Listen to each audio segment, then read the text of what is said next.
I became a clown, and my MOM thinks it's a cover for something illegal. At first, she just laughed when I told her, assuming it was a joke. But when she realized I was serious, her face twisted with concern. A clown? She asked, raising an eyebrow. That's not a real job. What are you really doing? No matter how many times I explain that. Yes, I get paid to perform at parties and events. She refused to believe it. In her mind, clown was just a code word for something far more suspicious. It started with small comments, offhand jokes that didn't feel like jokes at all. So, this clown business must pay well if you're keeping up with rent, she'd say, eyeing me like I was hiding stacks of cash under my mattress. You sure you're not running some underground poker ring? I laughed, but she didn't. Then she started analyzing my schedule. You work at night, and in different locations. Sounds a lot like, I don't know, a secret agent. No matter how ridiculous it got, she always found a way to make my career sound like a front for espionage. Then she found my duffel bag of props, a rubber chicken, juggling balls and face paint. She muttered, sifting through it like a detective searching for contraband. Interesting choice of tools. For a normal job, when I explained each item, she just nodded, clearly unconvinced. You must be really good at keeping secrets. CIA training, maybe? I groaned, but she took that as a sign that she was onto something. Don't worry, she whispered. Your secret is safe with me. It got worse when she started researching famous criminals with circus 2 eyes. Did you know the mafia used traveling performers to smuggle goods? She announced one day, holding up her phone. And clowns, the perfect disguise. No one suspects them. You could be moving anything: diamonds, stolen art, exotic animals. I nearly choked on my coffee. I do balloon animals, not smuggle them. But she just gave me a knowing look, as if I had confirmed everything she suspected. Then came the paranoia. You get calls at weird hours, she pointed out. That's how they contact you, isn't it? The clients. She started listening in on my conversations, convinced that phrases like kids party and birthday gig was secret code for something more sinister. If I mentioned a big event, she'd whisper, international job. If I said I needed new clown shoes, she'd murmur, new cover identity. She even started checking my trash for shredded evidence. Now, she's convinced I'm a double agent. You're too good at improvising, she insists. That's spy training. She claims my exaggerated clown persona is just an act to throw people off. No one would suspect a clown, she whispers, almost in admiration. It's genius. I've given up arguing. If I try to correct her, she just says, of course, you deny it. I could juggle fire in front of her, and she'd assume it was a message for my contacts. So, I've accepted it. I'm a clown by day, and in my mother's mind, an international mastermind by night. Every time I visit, she whispers, be careful out there, like I'm going on a secret mission. I guess I should be grateful. At least she thinks I'm impressive. Even if, in her mind, I'm not just a clown, but the most dangerous clown in the world. My dad thinks my job in IT is just pushing buttons. No matter how many times I explain software development, cybersecurity, or debugging, he nods with a blank stare and says, so, you just press keys all day. He worked in a factory his whole life, assembling actual machines. So to him, real work means sweat, noise, and something tangible at the end of the day. My job, in comparison, looks like I'm just sitting in front of a glowing screen, doing a whole lot of nothing. Every time I visit, he shoves his phone at me. Since you're a computer guy, fix this, he says, as if all technology is the same. It's running slow. I try explaining that I don't work with smartphones, but he waves me off. Come on, don't you do hacking or something? To him, IT is a magic trick, one that should let me hack into the neighbor's Wi-Fi, unlock his Facebook after he forgot his password, or make his old phone as fast as those fancy new ones. He's also convinced I just play games for money. Back in my day, work meant something, he says, arms crossed. Now, you kids just sit there clicking around, playing Tetris or whatever. I remind him that my job involves fixing real-world security vulnerabilities, not just playing Tetris, but he never hears me. I heard people stream games online. That's how you make your money, right? You're one of those mind-block YouTubers. Every explanation just feeds into his confusion. Then there was the time he asked me to hack his boss's computer. He's a real piece of work, Dad grumbled. You know, if you could just mess with his files a little. I nearly choked on my coffee. That's illegal, I said, but he just waved a hand. Oh, please, I see movies. You guys just type really fast, and boom, systems crash. I tried explaining encryption, firewalls, and how hacking isn't just pressing random keys, but he was already nodding, convinced I was hiding trade secrets. Whenever I work remotely from home, he peers over my shoulder. You actually working, or just scrolling funny videos? He asks, like I'm secretly watching cat memes instead of writing code. One time, he saw me in a Zoom meeting and whispered, "Ah, so this is one of those online poker games." I sighed. "Dad, it's a conference call."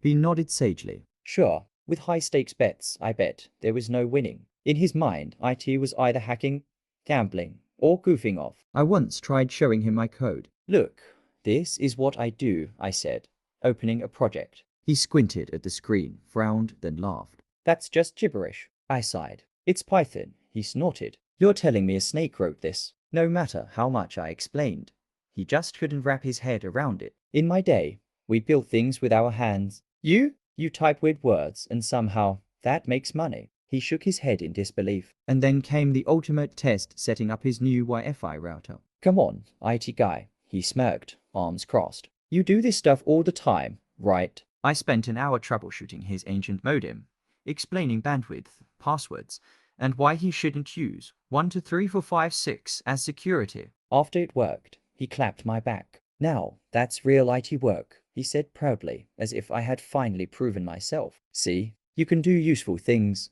I resisted the urge to scream. So now, I just let him believe what he wants. If he asks if I'm hacking the stock market, I nod. If he wonders if I build robots, I shrug. It's easier than trying to explain. At least he brags about me, though wildly inaccurately. "My kid's a computer whiz," he tells his friends. "He can break into government systems. No problem." I don't bother correcting him anymore. If my job is just pushing buttons, at least he thinks I push them better than anyone else.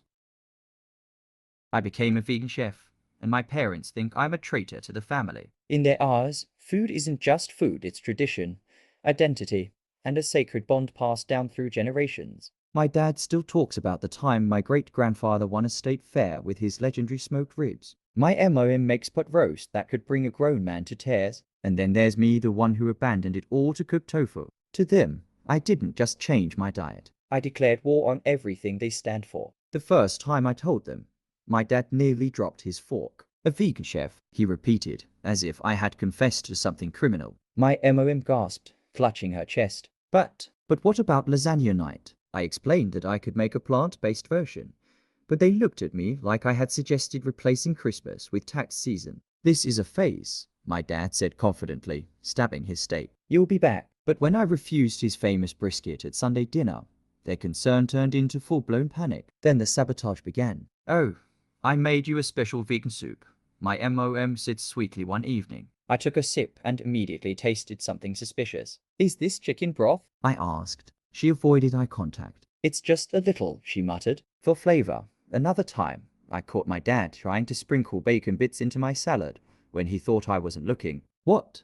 he said innocently. "They're tiny. You wouldn't even notice." They acted like I had joined a cult and needed to programming one pork chop at a time. Holidays became a battlefield. Thanksgiving was the worst. I offered to bring my own dish, but my dad scoffed. "You're really gonna sit there eating what, lettuce?" When I showed up with a perfectly seasoned lentil loaf, my MOM sighed dramatically. "That's not real food." They both watched in horror as I skipped the turkey and loaded my plate with vegetables. "You were such a good kid," my dad mumbled. What happened? As if my dietary choices had somehow shattered their very concept of parenthood. The worst part is that they think my career is a joke. "Who's gonna eat at a vegan restaurant?" My dad scoffs. "Rabbits?" When I got my first job at a plant-based bistro, my MOM shook her head. "Why would you waste your talent?" she asked, as if I had turned down an Ivy League scholarship to join the circus. When I tried to show them pictures of my dishes, beautifully plated jackfruit tacos, creamy cashew pasta, they just sighed, unimpressed. "You could have been a real chef," my dad muttered. One night, they staged an intervention. "We just want you to remember where you come from," my MOM pleaded, sliding a plate of sausage toward me like a peace offering. My dad leaned in, voiced low. "Just one bite," he said. "No one has to know." I laughed, thinking it was a joke, but their faces were dead serious. It felt like I was in some underground spy movie, being asked to betray my mission. I pushed the plate back. I love you guys. But I'm not changing. Their disappointment was almost comical. Now, they've resorted to coping in their own ways. My MOM tells people I have a condition that prevents me from eating meat, like I'm suffering from some tragic disease. My dad still tries to tempt me by waving a burger under my nose whenever I visit. Smell that, he says. That's real food, but slowly, they're adapting. Last week, my MOM actually tried my vegan mac and cheese. She didn't admit she liked it, but I saw her take a second bite. That's basically an apology in our family. So here I am, a vegan chef in a family of barbecue purists, holding my ground against their relentless meat-based propaganda. They may never fully understand, but at least they haven't disowned me. And honestly, watching my dad struggle to pronounce Satan is almost worth the drama. Maybe one day they'll come around. Until then, I just have to keep dodging the surprise bacon attacks and proving, one dish at a time, that I haven't betrayed the family. I've just rewritten the menu. I became a psychologist, and now my parents think I analyze them every moment. Ever since I got my degree, they act like I have superpowers, like I can read their thoughts just by glancing at them. My MOM gets nervous when I look at her too long. Stop that, she says, waving me away. I know what you're doing. My dad barely makes eye contact anymore, mumbling, don't go digging in my brain, all right. As if I have nothing better to do than psychoanalyze their every move. Conversations have become a minefield. If I ask a simple question, how was your day? My MOM narrows her eyes. Why? What do you think that means? My dad, once a man of strong opinions, now second guesses everything he says. Wait, he'll pause mid-rant. Are you analyzing why I think like this? If I sigh too loudly, they think I'm diagnosing them with some disorder. Oh no, my MOM gasps. What did you just figure out? Am I neurotic? I tell her she's fine, but she doesn't believe me. Then there's their obsession with using my degree for their own benefit. So, my dad says one afternoon, leaning in, how do we make the neighbors mow their lawn more often? My MOM chimes in. Can you suggest things in a way that makes them do what we want? I try explaining that psychology isn't mind control, but they just nod like I'm keeping trade secrets from them. Fine, keep your tricks, my dad grumbles. But if I was a psychologist, I'd be running this whole block. Avoidance has also become their strategy. If they're in a bad mood, they physically flee the room when I enter. I don't need you dissecting me right now, my MOM says, practically sprinting away. My dad, normally blunt and opinionated, suddenly keeps things vague. Oh, just doing dad stuff. They act like if they reveal too much, I'll uncover some deep, hidden trauma they didn't even know they had. I keep telling them I don't analyze them unless they ask me to, but it doesn't help. The paranoia has spread to family gatherings. At Thanksgiving, my aunt whispered, are you diagnosing everyone at the table right now? When I laughed, she just nodded knowingly. You totally are. My uncle suddenly got defensive. Look, I don't need therapy, okay? I'm completely normal. I hadn't even spoken to him yet. It's like they all think I sit around secretly assigning them mental disorders instead of just trying to enjoy my mashed potatoes in peace. And yet, despite avoiding my mind-reading powers, my parents still use me when it's convenient. My MOM will dramatically sigh. I just don't understand your father sometimes, then immediately turn to me. So, what's his deal? My dad does the same. Your mother's been acting weird. What's going on in that head of hers? I remind them that I'm their kid, not their couple's therapist. Yeah, my dad waves me off. But if you had to guess, they can't decide if they fear my skills or want to exploit them. One day, my MOM caught me rubbing my temples and gasped, are you diagnosing yourself? I told her I just had a headache. Aha, she muttered. That's what a psychologist would say. My dad nodded. Yeah, classic deflection. Now they think I'm constantly self-analyzing too. No matter what I say, they twist it into some psychological mystery. If I tell them I'm just tired, they exchange glances like they've cracked some hidden code. Repressed emotions, my MOM whispers. Classic. So now, I've given up. I let them believe what they want. If they think I'm secretly deciphering their every thought, fine. If they think I can manipulate the neighbors, whatever. At least it keeps things interesting. But every now and then, just for fun, I pause dramatically mid-conversation, nod slightly, and say, interesting. They panic every time. What can I say? A psychologist has to have a little fun.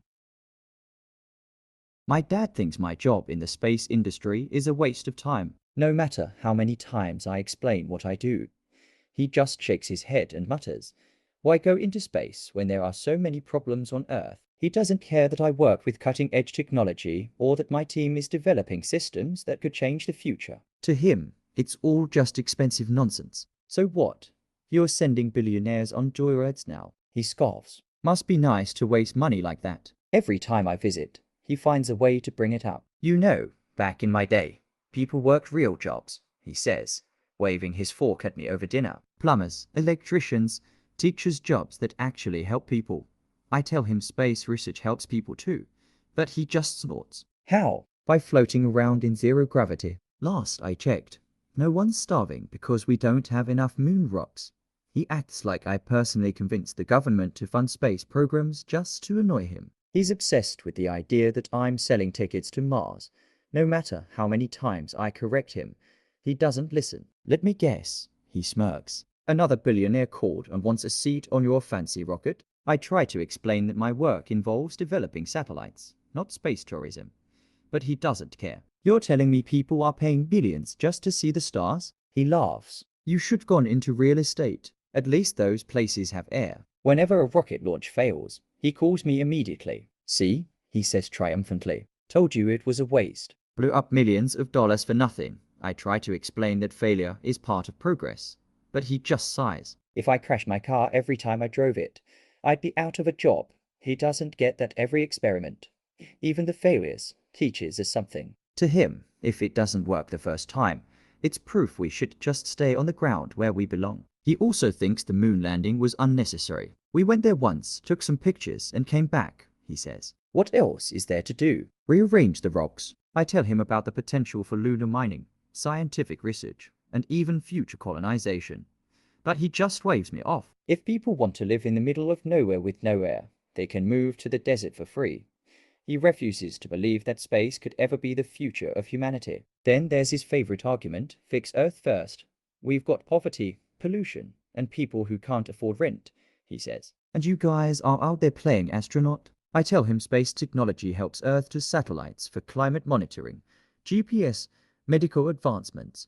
But he just shakes his head. If you really wanted to help, you'd fix potholes or lower gas prices. No one's waking up thinking, I wish I could vacation on Jupiter. But despite all his complaints, I catch him watching space documentaries sometimes. He'll never admit it, but I've seen him get lost in footage of astronauts floating in the ISS. Once, I even heard him mumbling, "That's pretty cool," before he noticed me and quickly changed the channel. I don't expect him to understand my passion, but maybe deep down, he knows space isn't as pointless as he claims. He just enjoys arguing too much to admit it. So I let him rant. I let him roll his eyes when I talk about work. But one day, when space travel becomes common and everyday people start living on Mars, I'll call him up and say, still think it's a waste of time. And knowing my dad, he'll just grumble. Well, only if they don't take me with them.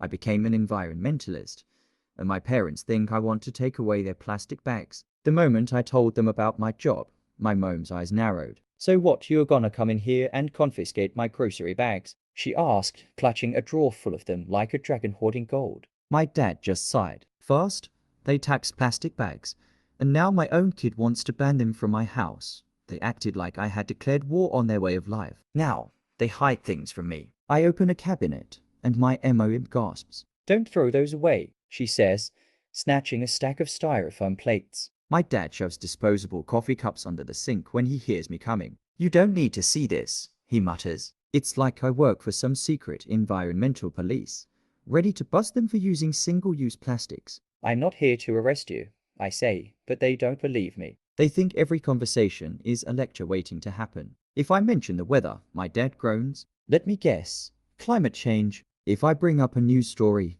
my MOM rolls her eyes. Is this about the turtles again? I just want to talk, but they're convinced I'm here to guilt-trip them into buying bamboo toothbrushes and reusable straws. Look, my dad says, I've been drinking from plastic cups my whole life, and I turned out fine. They also think I want to take away their light bulbs. What's wrong with my bulbs? My MOM asks suspiciously. They work just fine. I explain that LED bulbs last longer and save energy, but she crosses her arms. I don't need some fancy new age light. This one's been here since 2005. My dad grumbles that he'll switch when the last one burns out. I checked the box, it expired 8 years ago. Still works, he shrugs. Not wasting it. Holidays have become a battle. My MOM insists on wrapping gifts with layers of plastic, ribbons and tape. You're not one of those people who makes gifts out of newspaper, are you? She asks. When I bring my own reusable shopping bags, my dad smirks. Oh, look at Mr. Fancy Too Good for a good old-fashioned plastic bag.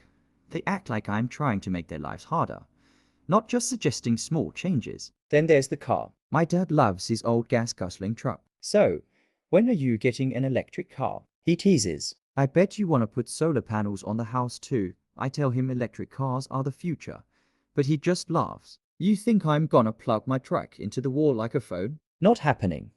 My MOM sighs dramatically. Next thing you know, he'll tell us to stop using air conditioning.